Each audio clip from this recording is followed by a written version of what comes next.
Hello everyone, welcome back. हम पढ़ रहे हैं ratio analysis in your third book analysis of financial statement, और उसके अंदर हम देख रहे थे लॉन्ग टर्म सॉल्वेंसी रेशियोज। दो कैटेगरीज अभी तक हम कवर कर चुके हैं। वन इज़ लिक्विडिटी रेशियोज, जहाँ पर हम कंपनी की शॉर्ट टर्म सॉल्वेंसी को चेक करते हैं, which is simply how capable is the company to pay off its current liabilities.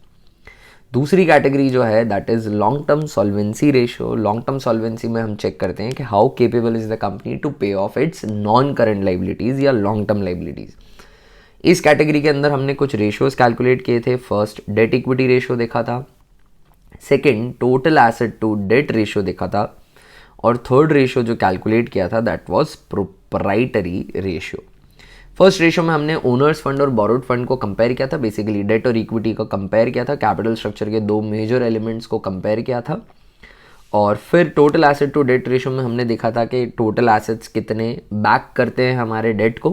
Proprietary ratio में हमने देखा था कि कितने टोटल एसेट्स ओनर फंड से फाइनेंस्ड हैं। इसमें प्रोप्राइटरी रेशियो में शेयर होल्डर्स फंड न्यूमरेटर में आता है, टोटल एसेट्स डिनोमिनेटर में आता है। Total asset to debt ratio में टोटल एसेट्स न्यूमरेटर में आता है और लॉन्ग टर्म डेट डिनोमिनेटर में आता है।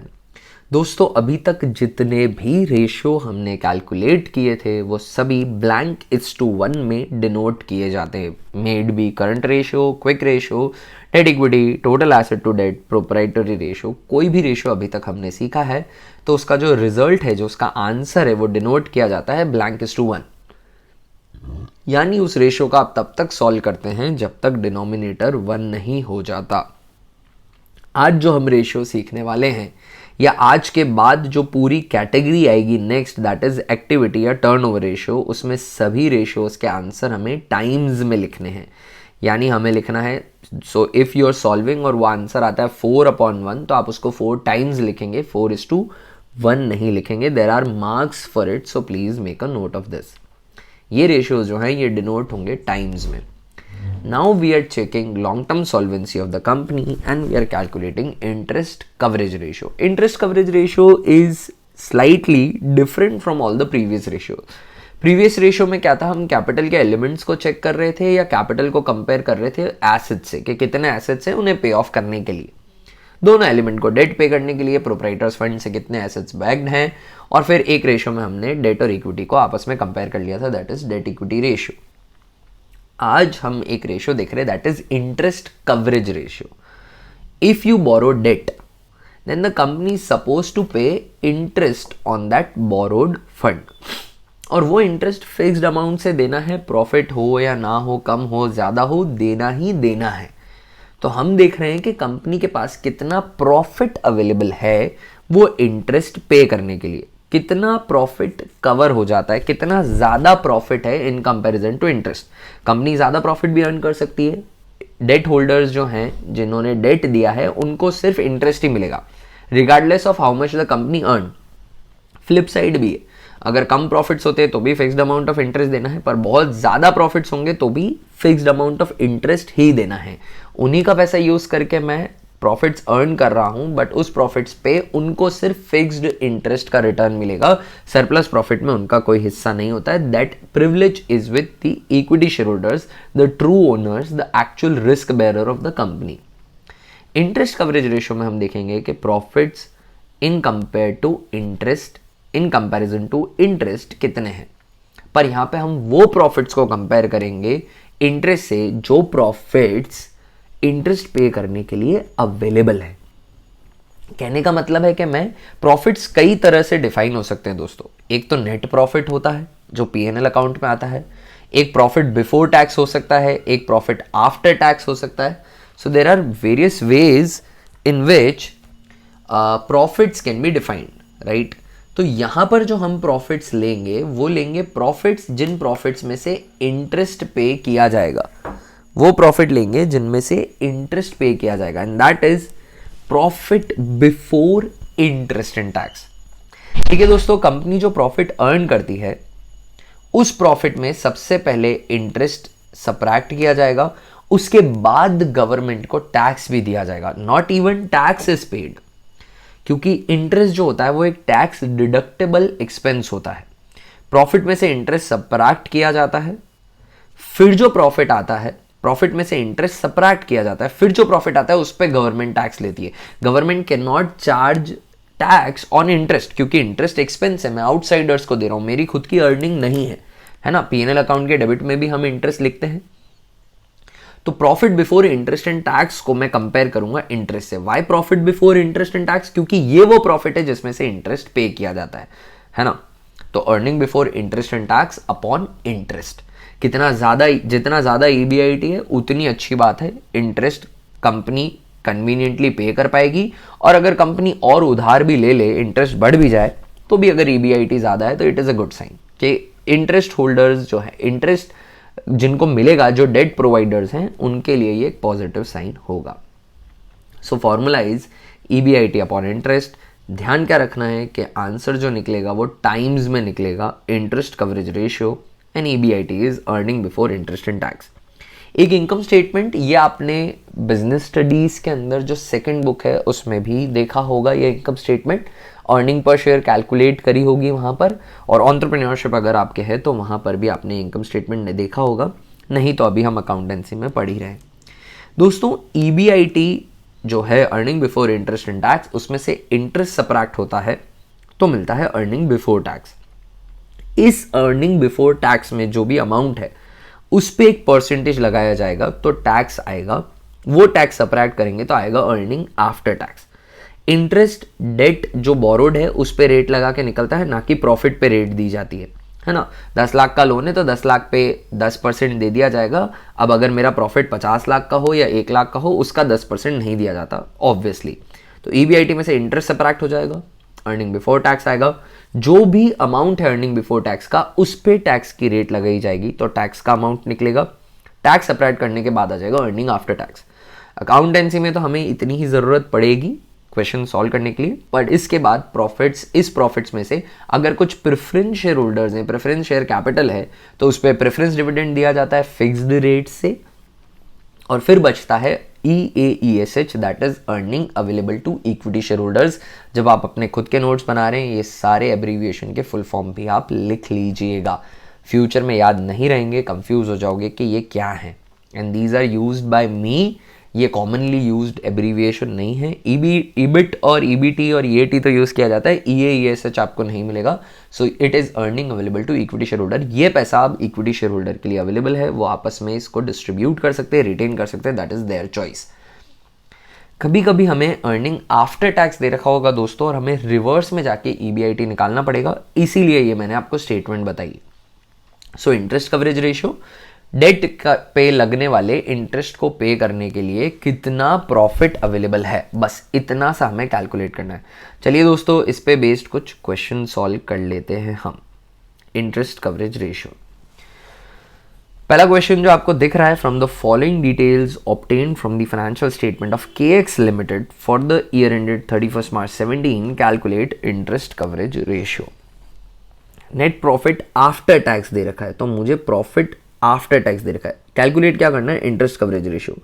सबसे पहले जो भी रेशियो कैलकुलेट करना है उसका फॉर्मूला लिख लीजिए और उसके एलिमेंट्स कैसे कंप्यूट होंगे ये देख लीजिए। Interest coverage ratio is EBIT upon interest, interest on fixed charge bearing elements, ठीक है ना, ऑफ कैपिटल। तो हमें दे रखा है क्वेश्चन के अंदर profit after tax 6 lakh, which is not good, मुझे EBIT चाहिए। फिर मुझे 40 लाख के डिबेंचर्स दे रखे हैं, 12% डिबेंचर्स हैं, तो इस पर इंटरेस्ट निकल जाएगा। और टैक्स रेट दे रखी है 40% की, very well. Stated significance also, will the interest coverage ratio change, ये विल वाली बात जो है एक बार इंटरेस्ट कवरेज रेशियो निकालने के बाद करेंगे। सो सबसे पहले इंटरेस्ट कवरेज रेशियो कैलकुलेट कर लेते हैं। फॉर्मूला हो जाएगा EBIT लेस इंटरेस्ट, तो आ जाएगा अर्निंग बिफोर टैक्स, उसमें से लेस कर देंगे टैक्स तो आ जाएगा अर्निंग आफ्टर टैक्स। ये इनकम स्टेटमेंट अभी अभी हमने देखी थी। हमें दे रखा है profit after tax and earning after tax are one and the same thing, तो हमें दे रखी है अर्निंग आफ्टर टैक्स, ठीक है। प्रॉफिट आफ्टर टैक्स दे रखा है, टैक्स रेट दे रखी है 40% की, ये 40% EBT पर लगा होगा। यहां पर जो फिगर आया होगा उसका 40% लगा होगा तो अर्निंग आफ्टर टैक्स आए। मैं अर्निंग आफ्टर टैक्स का 40% कर दूंगा तो करेक्ट आंसर नहीं आएगा। कहने का मतलब यह है कि 1 लाख का प्रॉफिट था, अगर 1 लाख का प्रॉफिट था, ईबीटी अर्निंग बिफोर टैक्स था, उस पे 40% 40,000 रुपए का टैक्स लगा तो 60,000 का ईएटी आया। अब 60,000 का 40% करूंगा तो दैट इज 24,000, वो ऐड कर दूंगा तो 84,000 का ही अर्निंग बिफोर टैक्स आएगा, which is not the correct earning before tax. तो इसको सॉल्व करने के क्या तरीके? वन इज कि आप अर्निंग बिफोर टैक्स को x मान लीजिए, ठीक है। तो एक तरीका है, अभी मुझे ईबीआईटी चाहिए, मैं उसे कैलकुलेट कर रहा हूं। अच्छा, इंटरेस्ट अवेलेबल है क्या हमारे पास? इस स्टेटमेंट में क्या कुछ अवेलेबल है? इंटरेस्ट बिल्कुल अवेलेबल है, 40 लाख के डिबेंचर है 12% के, सो 40 lakh into 12%,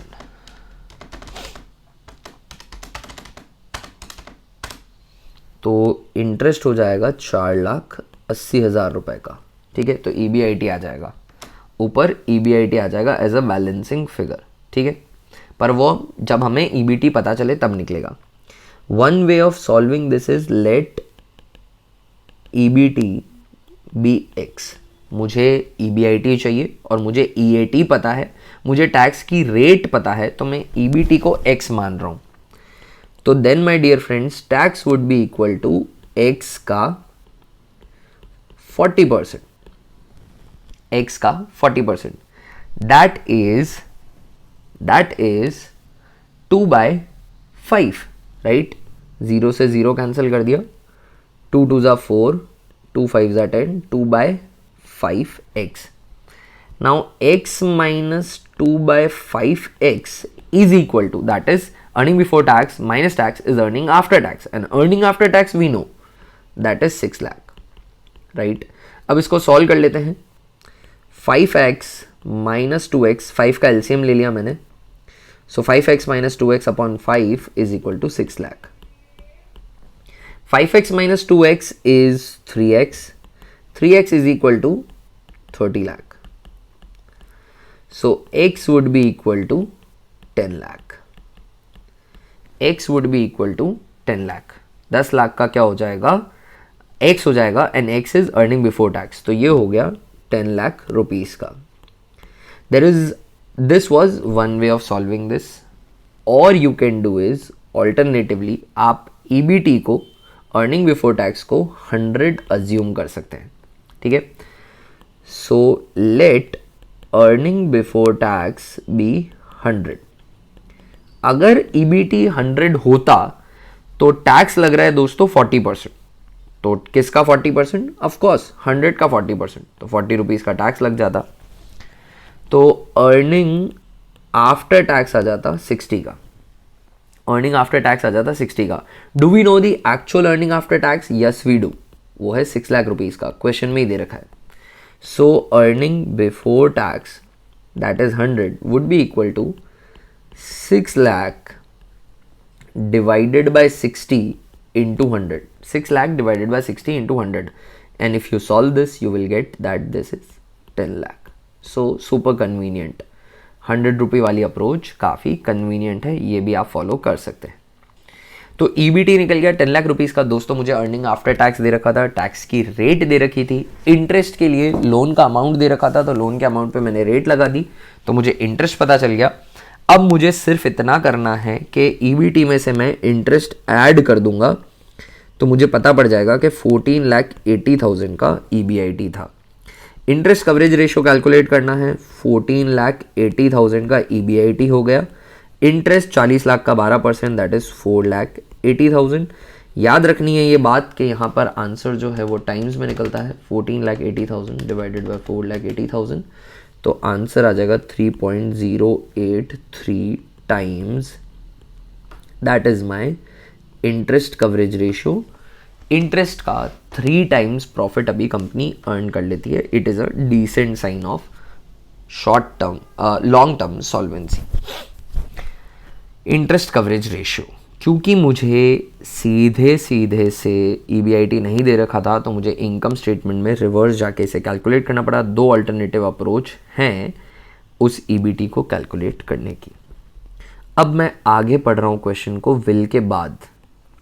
Will the interest coverage ratio change if during the year the company decides to redeem rupees 5 lakh and expects to maintain the same rate of net profit and assume that the tax rate will not change? Company क्या कह रही है? Company कह रही है कि क्या interest coverage ratio change होगा? Will the interest coverage ratio change if during the year 2017-18 the company decides to redeem debentures of 5 lakh? So company के कहने का मतलब ये है कि रिडीम करेगी यानी रीपे करेगी डिबेंचर्स को. That means long term date reduce हो जाएगा एंड दैट मीन्स इंटरेस्ट भी जो है वो रिड्यूस हो जाएगा. इंटरेस्ट भी डेफिनेटली रिड्यूस हो जाएगा. अभी 40 लाख पे लगता था, 40 लाख पर लगता था. कितना लगता था दोस्तों? 40 लाख पे 12% लगता था. अब 40 पे नहीं, -5 लाख यानी न्यू डिबेंचर्स जो हो जाएंगे वो हो जाएंगे 35 लाख एंड 35 लाख पे लगने लगेगा हमारा 12% का, 12% का इंटरेस्ट लगेगा. तो इंटरेस्ट रिड्यूस हो जाएगा 35 लाख इंटू 12%. तो इंटरेस्ट अब 4,20,000 रुपये का ही लगेगा. ठीक है, एक बात यह हो गई. इन्होंने कहा है कि company expects to maintain the same rate of net profit. Rate of net profit भी सेम रहेगा, मतलब ईबीआईटी सेम रेट से अर्न होगा. इसका मतलब ये नहीं है कि सेम ईबीआईटी अर्न होगा. देखिए दोस्तों समझिए, रेट ऑफ प्रॉफिट से इनका मतलब है कि प्रॉफिट अपॉन कैपिटल एम्प्लॉयड, है ना. यही प्रॉफिट होगा. प्रॉफिट किस पे अर्न करते हो? आपने अगर कुछ कैपिटल लगा रखी है तो उस कैपिटल पे अर्न करेंगे आप प्रॉफिट, राइट, है ना. Rate of profit is equal to profit upon capital employed, वो सेम रहेगी. अब आप समझिए कि प्रॉफिट जो है उसमें कितना चेंज आएगा, क्योंकि कैपिटल एम्प्लॉयड में चेंज आ रहा है. Capital employed is basically share holders fund plus long term date with repayment of debentures. Long term date जो है वो रिड्यूस होगा. That means capital employed reduce होगा. ठीक है, तो अब प्रॉफिट जो है वो भी रिड्यूस होना चाहिए क्योंकि उसी रेट पे अर्न करेंगे. तो मान लीजिए, समझिए, पहले 6 लाख का आता था ऑन 40 लाख का डेट. ठीक है, तो अब कितना आएगा? अब 35 लाख का डेट है, तो उसी प्रपोर्शन में ये प्रॉफिट भी रिड्यूस हो जाएगा. कैसे रिड्यूस हो जाएगा? 6 लाख अगर 40 लाख पे था तो 35 लाख पे कितना आएगा? मैं सिर्फ डेट के एलिमेंट पे ही कर रहा हूं, अज्यूमिंग कि इक्विटी सेम रहेगा. इक्विटी जो पहले प्लस होता था वो अभी भी नीचे प्लस हो जाएगा. 40 लाख प्लस इक्विटी और 35 में भी वही इक्विटी प्लस होगा. This is I am assuming, क्योंकि इक्विटी में कोई चेंज नहीं आना है डेट का अगर रीपेमेंट हमने किया है तो. समझिएगा दोस्तों, तो 6 डिवाइडेड बाय 40 इंटू 35 लाख. तो अब जो मेरा न्यू ईबीआईटी है सेम रेट से तो है, पर क्योंकि कैपिटल एम्प्लॉयड में से 5 लाख का डेट गया तो ईबीआईटी जो है वो 5,25,000 का हो जाएगा. New EBIT. Interest coverage ratio calculate कर लेते हैं. New after repayment of debt, EBIT upon interest. EBIT जो है वो हो जाएगा 5,25,000 रुपये का. रिड्यूस हो गया क्योंकि कैपिटल सेम रेट पे अर्न किया है पर सेम अमाउंट अर्न नहीं किया है, क्योंकि जिस कैपिटल पे वो रेट लगाई जा रही थी वो कैपिटल 5 लाख रुपए से कम हो गई. और जो इंटरेस्ट है वो भी कम हो जाएगा. इंटरेस्ट, मेरा नया इंटरेस्ट मैंने अभी कैलकुलेट किया था थोड़ी देर पहले. My new interest would be 35 lakh का 12%, दैट इज 4,20,000, जो कि पहले 4,80,000 का था. इंटरेस्ट कवरेज रेशियो निकाल लेते हैं. 5,25,000 डिवाइडेड बाय 4,20,000. ईबीआईटी जो पहले था हमारा, पहले जो ईबीआईटी था, I beg your pardon, EBIT अभी यहाँ पर थोड़ी सी गलती हो गई है, 6 लाख से कंपेयर नहीं करना है. ईबीआईटी जो था वो पहले था, ईबीआईटी जब हमारी कैपिटल में 40 लाख का डेट था तब था 14,80,000 रुपये का. तब था 14,80,000 रुपये का EBIT था, तो वो अब कितना हो जाएगा? 14,80,000 था अगर 40 लाख पर, तो नया EBIT अभी निकाल लेते हैं। नया EBIT आ जाएगा 14,80,000 divided by 40 lakh into 35 lakh, तो नया EBIT 12,95,000 का आ जाएगा, रिड्यूस हो जाएगा क्योंकि कैपिटल में से 5 लाख गए तो उतने का EBIT भी कम हो गया। तो नया EBIT आ जाएगा 12,95,000 रुपीज़ का। इंटरेस्ट भी कम हो गया क्योंकि कैपिटल स्ट्रक्चर में से डेट कम हो गया, 4,20,000 का ही रहा है। तो अब ये हो जाएगा 3.0833 इस टू, नॉट इस टू 1 इज़ टाइम्स, हमें ये टाइम्स में ही डिनोट करना है, टाइम्स। पहले जो इंटरेस्ट कवरेज रेशो आ रहा था मेरे दोस्तों was 3.083 and it is still 3.083 times, क्योंकि कोई चेंज नहीं आएगा। Why no change? क्योंकि proportion of reduction of interest and interest जिस proportion में कम हुआ है and EBIT is same, उसी proportion में EBIT भी कम हो गया है, इसलिए फाइनली जो अल्टीमेट इम्पैक्ट आएगा इंटरेस्ट कवरेज रेशियो पे वो नहीं आएगा। दोस्तों एक और क्वेश्चन करते हैं, चलिए। From the following particulars are extracted from the balance sheet of goodwill enterprises limited as of 31 March 2020। हमें कैलकुलेट करना है debt equity ratio, proprietary ratio और interest coverage ratio. Debt equity ratio, काफ़ी क्वेश्चन सॉल्व किए हमने debt equity ratio के। Long term debt upon share holders fund. Long term debt here is equal to long term borrowings plus long term provisions, and share holders fund we know that equity share capital plus preference share capital plus reserve and surplus होता है। ऊपर चल के calculate कर लेते हैं। Equity share capital, preference share capital, capital reserve, profit and loss account का balance, ये सब हो गए। एंड लॉन्ग टर्म डेट जो हो जाएगा 12% डिबेंचर्स, 10% मॉर्टगेज लोन, ये क्या हो जाएगा? हमारा लॉन्ग टर्म डेट हो जाएगा। Current liabilities, non current assets, ये कुछ भी इसका पार्ट नहीं होता है। मैं सीधा कैलकुलेट करके फिगर्स प्लेस कर देता हूँ। शेयर होल्डर्स फंड हो जाएगा, मैंने लॉन्ग टर्म डेट को ब्लू में डिनोट किया इस बार, थोड़ा सा चेंज हो गया, कोई बात नहीं। तो लॉन्ग टर्म डेट 2 लाख रुपए का हो जाएगा।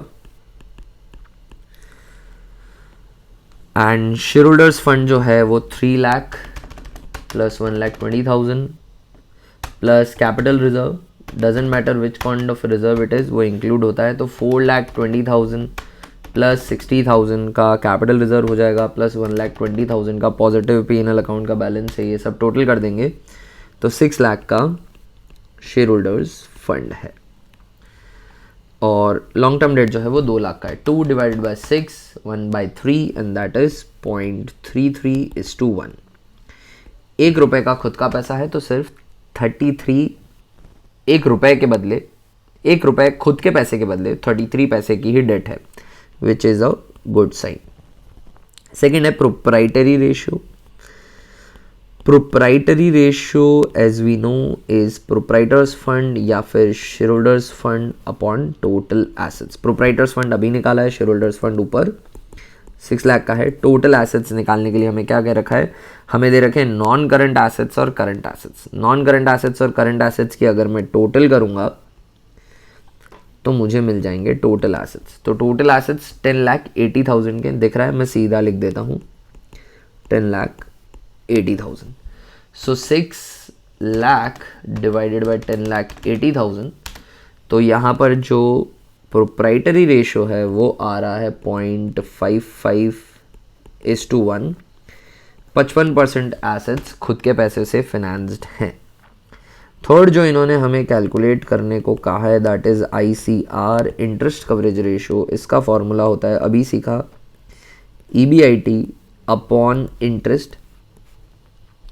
EBIT हमें क्वेश्चन के अंदर profit, net profit after interest and tax दे रखा है 63,000 का, मुझे बिफोर चाहिए। और इंटरेस्ट कैलकुलेट करना है दोस्तों, तो इंटरेस्ट कैलकुलेट करने के लिए मुझे कैपिटल स्ट्रक्चर में लोन ढूंढना पड़ेगा। एक तो ये हो गया 12% डिबेंचर्स और एक हो गए 10% मॉर्टगेज लोन। तो 12% डिबेंचर्स इज बेसिकली 50,000 का 12% विच इज 6,000, तो 6,000 का इंटरेस्ट तो डिबेंचर में लग जाएगा, और 10% मॉर्गेज लोन है 1,50,000 के, इस पे 10% और लग जाएगा, तो 15,000 का इंटरेस्ट मॉर्गेज लोन पे लग जाएगा। तो टोटल इंटरेस्ट लग जाएगा 15 + 6 21,000 रुपये का टोटल इंटरेस्ट लग जाएगा। तो इंटरेस्ट तो 21,000 का है। Now we need EBIT।